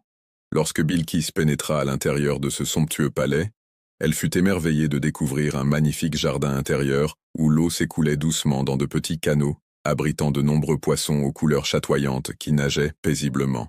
Il y avait une multitude de créatures marines de toutes formes et tailles qui nageaient gracieusement dans les eaux cristallines. Ce qu'elle ignorait, c'est que parmi elles se trouvaient des dauphins joueurs, des tortues majestueuses, des bancs de poissons colorés et même de mystérieuses méduses luminescentes. L'eau était soigneusement préservée derrière une barrière de morceaux de verre, comme si elle était une partie intégrante du génie qui habitait les lieux. La construction du palais lui semblait presque irréelle, comme si elle assistait à un véritable miracle architectural se déroulant sous ses yeux. Elle était tellement émerveillée en entrant dans le palais qu'elle avait du mal à croire ce qu'elle voyait, tant la beauté et la grandeur des lieux dépassaient ses attentes. Mouillée, elle prit soin de relever délicatement ses vêtements afin de les protéger de l'eau qui s'écoulait. En marchant sous la pluie battante, elle avait l'impression que chaque goutte d'eau tombant du ciel se transformait en une flaque sur le sol. Convaincue de la présence réelle de ces flaques, elle décida d'exposer avec précaution ses chaussures à cet élément naturel. Certaines personnes furent choquées de voir que cette personne marchait en boitant, sans même se rendre compte de ce qui se passait. Les reines étaient accompagnées de leurs fidèles compagnons, car, à cette époque révolue, les reines étaient vêtues de longs habits, qui leur conféraient une allure majestueuse et élégante. Les dimensions modestes de ce palais étaient en réalité révélatrices de l'immensité de l'émerveillement qu'il suscitait chez les visiteurs. À ce moment-là, Sulayman, observant attentivement la réaction de son interlocuteur, prit la parole pour lui expliquer que ce liquide clair qu'il avait devant lui n'était en réalité pas de l'eau, mais plutôt un breuvage rafraîchissant et parfumé. Le palais était construit avec des murs en verre transparent, laissant entrer la lumière du soleil et offrant une vue imprenable sur les environs. Les pierres précieuses incrustées dans les murs scintillaient comme des étoiles, ajoutant une touche de luxe et de splendeur à cette magnifique demeure. Lorsqu'il lui présenta cette œuvre d'art magnifique, elle en resta sans voix, tant sa beauté et son unicité la frappèrent. La scène en question est une véritable merveille du monde, une splendeur qui émerveille tous ceux qui ont la chance de la contempler. Il est important de noter que la grandeur du palais de Sulayman n'était pas seulement impressionnante par sa taille imposante, mais également par les détails architecturaux complexes et les ornements luxueux qui le composaient. En outre, il est intéressant de souligner que malgré sa grande sagesse reconnue de tous, la reine Bilqis a failli commettre une erreur monumentale en se laissant séduire par les flatteries et les promesses envoûtantes de Sulayman. Elle a été trompée par l'apparence de l'eau, pensant qu'elle était réelle, car elle n'avait jamais été confrontée à une telle illusion auparavant. Sulayman a souhaité à travers cette épreuve offrir à son interlocuteur une vision plus profonde et enrichissante de la splendeur et de la diversité présentes dans le monde créé par Dieu. La grandeur de sa création était véritablement impressionnante lorsque Bilqis pénétra dans le somptueux palais de Sulayman et fut émerveillée par la beauté qui s'offrait à ses yeux. Il était incroyable de voir le palace, ce palais fait entièrement de verre, étincelé sous le soleil. Elle se tenait là, admirant la structure transparente qui laissait filtrer la lumière à travers ses parois. Puis, d'un geste gracieux, elle souleva légèrement ses vêtements pour éviter qu'ils ne traînent sur le sol immaculé. La jeune femme pensait que l'eau qui s'écoulait devant elle était bien réelle, mais Sulayman prit le temps de lui expliquer que ce n'était en fait qu'un mirage dû à la chaleur écrasante qui régnait dans le désert. Ce n'était pas de l'eau, contrairement à ce à quoi on aurait pu s'attendre, mais un sol transparent en verre. Cette découverte a été faite après avoir contemplé l'immensité de ce lieu. Au palais, Sulayman prit le temps de discuter avec son interlocuteur de l'unicité de Dieu, lui exposant en détail les principes et les fondements de cette croyance fondamentale. La vénération du soleil et des idoles était considérée comme vaine par certains, car ils croyaient en l'existence d'un seul être suprême, Dieu, qui est considéré comme étant digne de recevoir des louanges et des prières, écoute avec une grande attention et une profonde admiration les paroles empreintes de sagesse prononcées par Sulayman. Dès qu'elle entendit l'explication, Bilqis, qui était une reine réputée pour sa sagesse et sa perspicacité, comprit immédiatement la vérité qui se cachait derrière les paroles qui lui étaient adressées. Elle prit conscience de ses erreurs passées et réalisa qu'elle avait vécu dans l'égarement. Profondément touchée, elle se tourna vers Dieu et, les larmes aux yeux, prononça ces mots empreints de sincérité. « Mon Seigneur, je reconnais pleinement mes fautes et je demande humblement ton pardon. La souffrance infligée à mon âme l'a conduite à se soumettre à la volonté de Dieu, ce qui l'a amené à embrasser la religion de l'islam. » À côté de Sulayman se trouvent tous ces sujets, comprenant non seulement les citoyens ordinaires, mais aussi les dirigeants de son royaume. Les habitants du royaume observèrent attentivement le comportement du roi et décidèrent de l'imiter en se mettant à genoux pour exprimer leur respect et leur soumission envers Dieu. La soumission est obtenue grâce à l'action du petit oiseau appelé Chupé. Ce dernier, par ses mouvements et ses signaux, parvient à imposer sa domination et à contrôler les autres oiseaux de son environnement. C'est grâce à une personne dont l'identité n'est pas précisée que Sulayman a été informé de la situation de Bilqis, la reine d'une grande nation qui se tourna vers lui. La foi en Dieu demeure une source de réconfort et d'inspiration pour de nombreuses personnes, même face aux défis et aux épreuves de la vie, notamment sous l'ombre bienveillante des manets de Bilqis. Les deux individus ont maintenu un échange régulier de communication, ce qui a renforcé leur lien. Suite à cette relation, il a été suggéré qu'ils unissent leur destin à travers le mariage, symbole d'engagement et d'amour mutuel. Bilqis accepta avec joie la proposition de Sulayman de devenir sa femme. Après avoir réfléchi longuement et mûrement à cette décision importante, elle prit la décision de s'engager dans une union sacrée avec lui. Ainsi, elle revint vers Sulayman pour lui signifier son accord et sceller ainsi leur destin commun. À la tête de son royaume, elle exerçait son pouvoir avec une grande sagesse, fruit de l'expérience qu'elle avait accumulée au fil des années. Sulayman, cependant, l'histoire ne se limite pas à cela, car le destin de Sulayman ne s'est pas arrêté là. Malgré sa grande foi inébranlable et sa position sociale élevée, cet individu n'avait jamais été confronté à de réelles épreuves dans sa vie. Un jour, cependant, une pensée traversa son esprit, et s'il décidait de se confronter volontairement à des défis pour tester sa résilience et sa force intérieure, passer la nuit avec toutes ces femmes, chacune d'entre elles portant un enfant qui était destiné à venir au monde dans les prochains mois. Désire également protéger les plus faibles et défendre les opprimés, incarnant ainsi les valeurs de courage, de justice et d'altruisme qui guident ses actions. Ami. Il ne fit pas la traditionnelle invocation « Inch'Allah » avant de commencer à passer la nuit avec ses amis. Les femmes étaient présentes, mais un événement divin survint, car l'homme n'avait pas sollicité la volonté de Dieu. Cette situation nous rappelle combien il est crucial de toujours garder à l'esprit la volonté de Dieu dans nos vies. Nos actions, qu'elles soient grandes ou petites, sont observées et prises en compte, même par des personnalités éminentes telles que le prophète.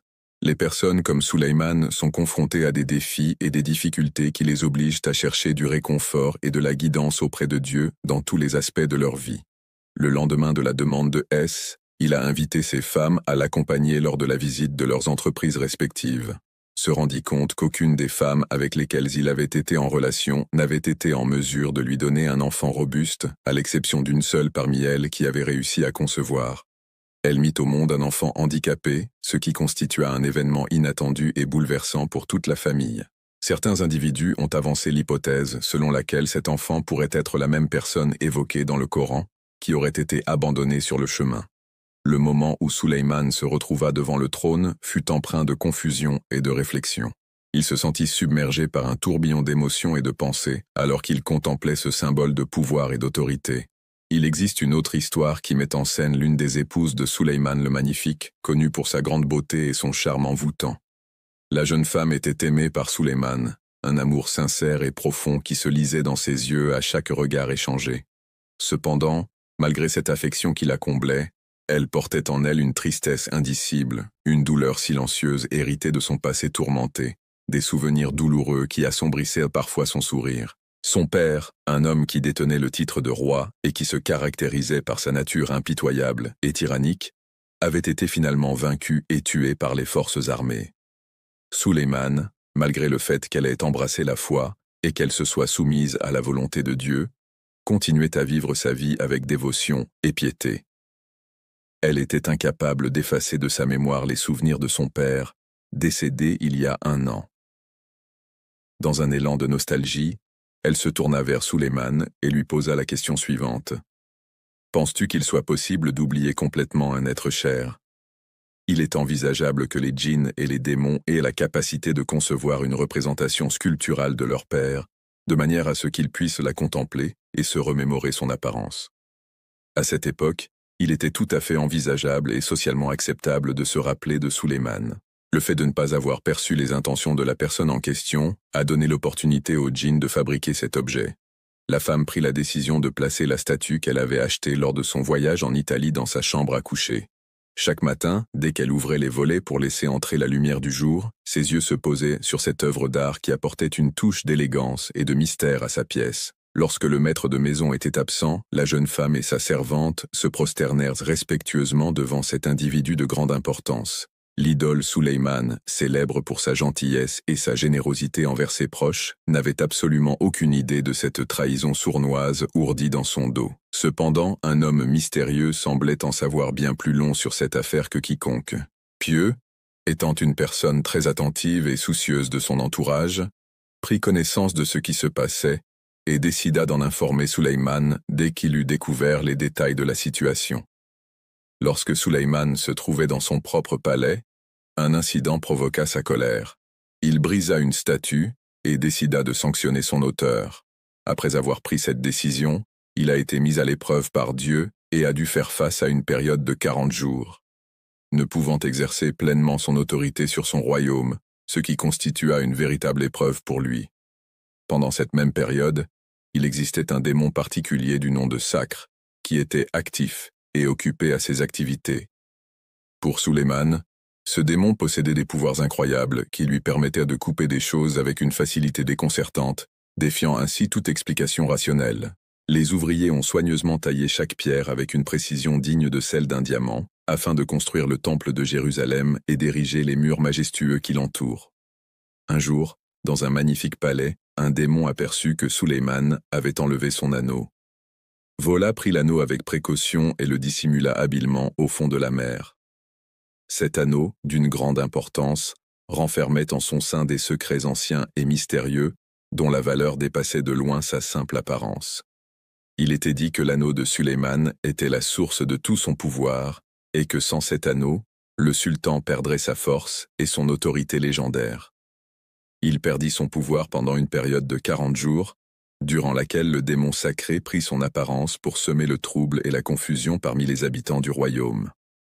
Sulayman prit en charge la gouvernance à la place de son père, le roi David. Ce geste démontre que même un prophète, choisi par Dieu pour sa sagesse et sa piété, peut être appelé à assumer des responsabilités politiques et à diriger un royaume, tout aussi grand que Sulayman, un homme qui a été confronté à de nombreuses épreuves et tentations. La leçon à retenir est qu'il a su faire face à ces défis avec courage et détermination. Il est primordial de maintenir une vigilance constante, même lorsque nous sommes confrontés à des tentations, et de ne pas baisser notre garde. Cela nous permet de prendre des décisions réfléchies et de rester fidèles à nos valeurs et à nos objectifs. Il est important de se rappeler que c'est uniquement Dieu qui a le pouvoir de contrôler nos vies et de déterminer nos destins, surtout lorsque le démon cherche à semer le doute et la confusion. Lorsque le djinn prit l'apparence de Sulayman, le roi juste et sage, il s'empara du trône et commença à gouverner de manière injuste et tyrannique. Pendant 40 jours, cette période sombre et troublée fut marquée par la propagation du mal et de l'injustice dans tout le royaume. Le royaume était confronté à une épreuve difficile, mais grâce à sa miséricorde infinie, Dieu a décidé de lever cette épreuve, offrant ainsi un soulagement bienvenu à ses habitants. Pour aider Sulayman à retrouver son pouvoir, Dieu a décidé de rétablir la vérité et d'éloigner le démon qui le tourmentait. Après avoir pris l'apparence de Sulayman, celui qui avait commis cette action a été puni. Sulayman, quant à lui, a pris conscience de ses erreurs et a décidé de faire face aux conséquences de ses actes. Tourna son regard empli de repentir vers Dieu, le suprême créateur de l'univers, et lui adressa une prière sincère en ces termes. « Mon Seigneur, je t'implore de me pardonner pour mes fautes passées et de m'accorder ta miséricorde infinie. Je suis destiné à régner sur un royaume unique, qui ne sera jamais égalé par aucun autre après mon règne, car c'est toi, le généreux donateur, qui m'as choisi pour cette destinée. » Le bienfait de Dieu envers lui fut immense, car il accepta son repentir sincère et lui rendit non seulement son trône, mais aussi tout le pouvoir et la dignité qui y étaient associés. Dans son royaume, Sulayman a consolidé son pouvoir et renforcé son autorité judiciaire. Les miracles qu'il a accomplis se sont multipliés de façon impressionnante, ce qui a contribué à l'essor et à la renommée de son royaume, qui est devenu véritablement exceptionnel. Après la disparition de Sulayman, un pouvoir unique et inédit émergea, que personne d'autre ne pourrait revendiquer. C'est ainsi que Sulayman devint le souverain, détenteur de cette autorité exceptionnelle et sans précédent. Leur pouvoir est incontesté sur les djinns, ces créatures surnaturelles, ainsi que sur les démons qui peuplent la terre. Les éléments qui étaient placés sous son contrôle cherchaient inlassablement à se soustraire à son emprise et à retrouver leur indépendance. Cependant, Sulayman les pourchassait sans relâche, cherchant à s'emparer de leurs artefacts magiques précieux, ce qui représentait une menace constante pour eux. Le fait d'être détruit signifiait que l'élément en question avait subi des dommages importants, ce qui ne contribuait en rien à l'amélioration ou à l'enrichissement de son royaume. Il était enterré dans un coffre secret situé juste en dessous de son imposant trône, un endroit dissimulé avec soin pour que nul ne puisse y accéder. Sulayman parvenait à accéder à ses obligations royales tout en s'acquittant de ses tâches quotidiennes avec succès. Il consacrait une grande quantité de temps à l'adoration de Dieu, passant parfois des mois entiers à prier dans la maison de Dieu, c'est-à-dire le temple. Jérusalem est une ville sainte et sacrée pour plusieurs religions, dont le judaïsme, le christianisme et l'islam. En raison de cette importance religieuse, il est interdit à tout esprit maléfique, qu'il s'agisse d'un djinn ou d'un démon, de s'approcher de cette ville. Ceux qui essayaient de s'approcher de lui étaient rapidement consumés par les flammes dévorantes qui jaillissèrent de son corps, ne laissant derrière eux qu'un amas de cendres fumantes et une odeur âcre de brûlé. La manifestation de l'immense pouvoir que Dieu lui avait accordé un jour était un événement extraordinaire qui avait émerveillé tous ceux qui y avaient assisté. Alors qu'il se promenait, Sulayman aperçut soudain un arbre qui semblait à la fois étrange et nouveau dans le paysage qui l'entourait. Intrigué par cette découverte, il décida de s'approcher pour l'observer de plus près. L'homme s'approcha de l'arbre majestueux et lui adressa la parole en lui demandant « Qui es-tu, toi qui sembles être une nouvelle espèce d'arbre que je n'ai jamais vue auparavant ?» L'histoire met en lumière la grandeur de Sulayman en tant que prophète et roi, montrant qu'il exerçait non seulement un pouvoir temporel sur son royaume, mais aussi un pouvoir spirituel en tant que guide religieux respecté et suivi par son peuple. Sans égal dans sa piété et sa justice, il faisait preuve de ses qualités admirables même lorsque des épreuves difficiles se présentaient à lui. Quels que soient les obstacles ou les difficultés rencontrées, il revenait invariablement vers Dieu, démontrant ainsi la profondeur de son attachement et l'importance primordiale de sa foi dans sa vie. Le repentir et la soumission à la volonté divine sont des états d'esprit profonds et intenses qui peuvent se manifester lors d'une mystérieuse rencontre. La découverte de l'arbre étrange a entraîné une investigation approfondie, révélant finalement qu'il s'agissait en réalité d'un caroubier, un arbre aux multiples usages et propriétés. Karou et Sulayman se sont approchés de l'arbre majestueux et ont posé une question pleine de curiosité. « Cher arbre, pourrais-tu nous dire quelle est ta signification profonde et quel est ton rôle essentiel au sein de cet environnement naturel ?» Lorsqu'on interrogea l'arbre sur sa raison d'être, il répondit qu'il avait été créé dans le but spécifique de participer à la destruction du temple de Jérusalem. Jérusalem, la ville sainte pour les trois grandes religions monothéistes que sont le judaïsme, le christianisme et l'islam, a été le théâtre de nombreux événements historiques et spirituels. Sulayman, le grand roi connu pour sa sagesse et sa puissance, a exprimé son étonnement face à l'idée de la destruction de cette ville emblématique.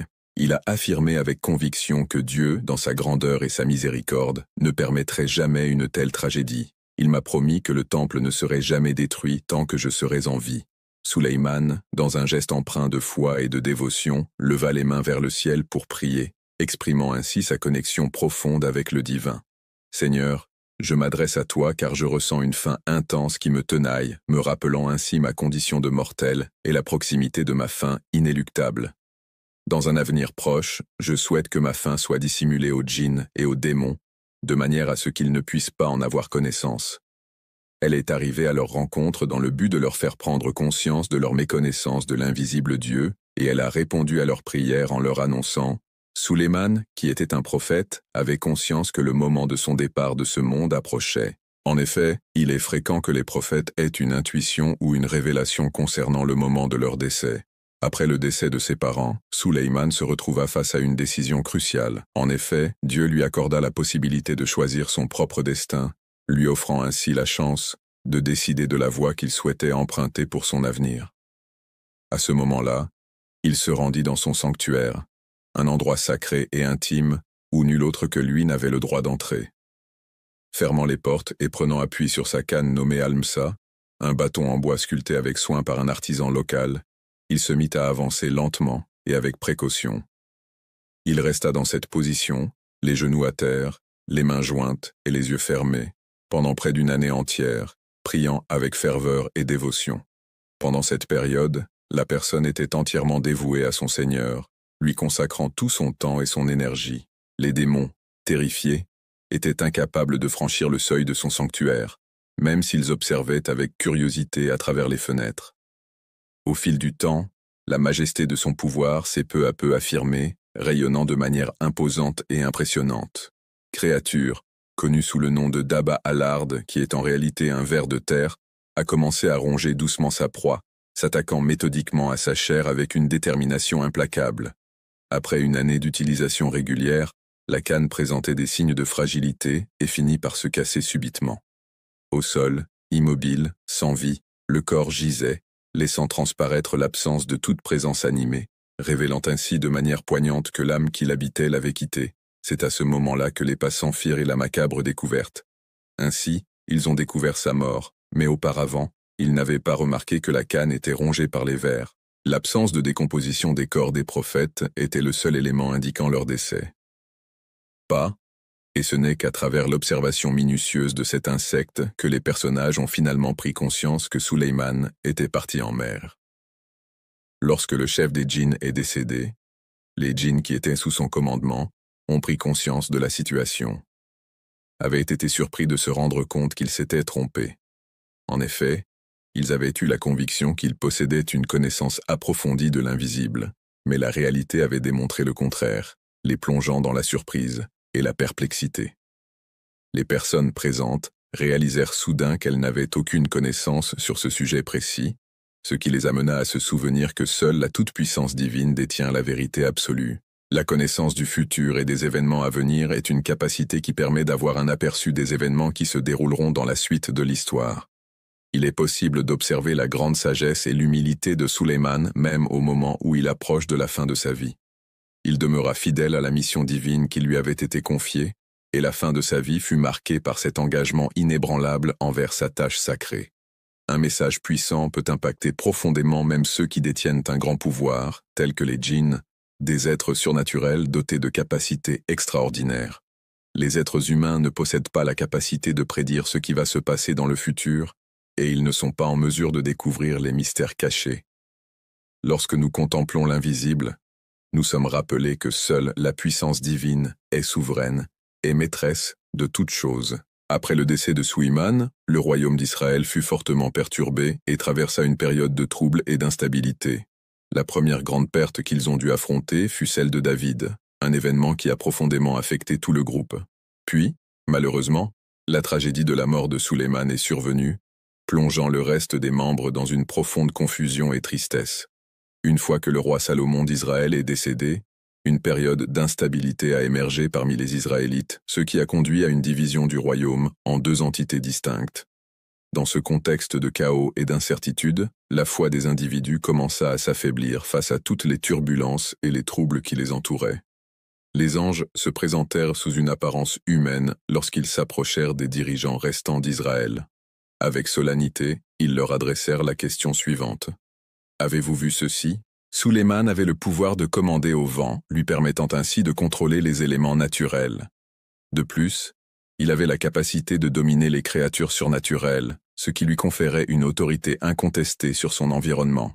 Et il possédait un pouvoir immense, tellement exceptionnel que personne d'autre ne pouvait rivaliser avec lui. Sa capacité extraordinaire suscitait l'admiration et l'émerveillement de tous ceux qui le côtoyaient. Peu à peu, son aura de mystère commença à semer le doute dans l'esprit de ceux qui l'observaient, les poussant à se questionner sur l'origine et les limites de ses incroyables talents. Les dinosaures déguisés en humains se sont approchés d'eux pour leur demander s'ils souhaitaient en apprendre davantage sur leur déguisement et sur la raison de leur présence parmi les humains. Suleyman, connu pour sa sagesse et sa générosité, était en train d'accomplir toutes ses tâches quotidiennes avec diligence et dévouement lorsque soudainement, les Israélites vinrent lui adresser une requête urgente et importante. Les djinns expliquèrent que ce qu'ils avaient accompli n'était pas le résultat d'un miracle divin, mais plutôt de l'utilisation de pouvoirs magiques. Il utilisa un ensemble d'outils variés et spécifiques à chaque tâche pour démontrer la véracité de ses dires. Parmi ces outils, il mentionna notamment l'existence d'un coffre enterré contenant des preuves tangibles de ses affirmations. Sous le trône de Suleyman, il est dit que si vous avez l'opportunité d'ouvrir ce coffre mystérieux et de suivre attentivement les instructions qui y sont consignées, vous pourrez peut-être découvrir un secret ancien et précieux. Il vous sera possible d'exercer les mêmes capacités que Suleyman, et il est important de souligner que ces capacités ne relevaient pas du domaine de la science. La divinité de l'événement était si extraordinaire que certains individus ont cherché à convaincre les Israélites qu'il s'agissait là d'un phénomène magique, mystérieux et surnaturel. Ce que Suleyman accomplissait ne pouvait être attribué à un don divin, mais plutôt à la pratique de la magie, une forme de pouvoir surnaturel qui lui permettait d'accomplir des actes extraordinaires. Cela sema la confusion parmi eux, les faisant douter de la véracité des dires des djinns. En réalité, ces derniers avaient délibérément menti pour semer le trouble et atteindre leurs objectifs malveillants. Sulayman n'a jamais eu recours à la magie, préférant combattre ses adversaires par ses propres moyens et en utilisant sa force intérieure. Ce n'était pas lui qui dispensait l'enseignement de la magie, mais ce sont plutôt les djinns qui se chargeaient de transmettre ce savoir mystique et ancestral, et l'utilisaient à des fins mauvaises, profitant de la confusion et de l'agitation qui régnait.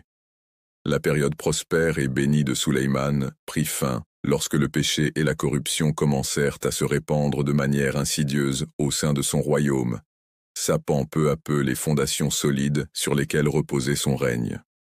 Les rumeurs se répandirent à nouveau parmi les Israélites, suscitant à la fois l'inquiétude et l'excitation au sein de la communauté. Le message divin, porteur de promesses et de mystères, fut une fois de plus au cœur des conversations et des méditations de chacun. Pour remédier à la situation de négligence, Dieu décida d'envoyer des prophètes de manière successive, un par un, afin de rappeler à ses fidèles l'importance de suivre ses enseignements et de rester sur le droit chemin. Cette histoire rappelle aux Israélites l'importance de suivre le chemin de la foi et de s'éloigner des mauvaises pratiques.